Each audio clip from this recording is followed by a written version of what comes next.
makikita nyo sa background ko yung Copape. Kasi nandito kami ngayon sa Malikong sa Pato Copape. Yung Pato kasi is nasa kabilang side. Hinihintay na lang natin yung ating mga guests na matapos na kanilang mantigo kasi halos kababa lang nila, kumain sila.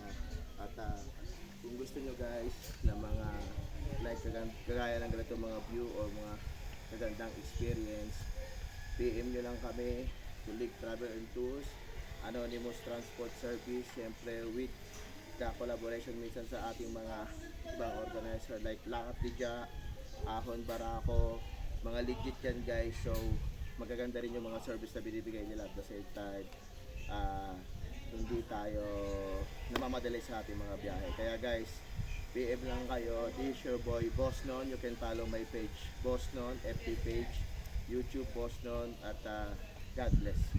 Ganda ng view, enjoy nyo guys. Enjoy nyo yung view guys. Ganda.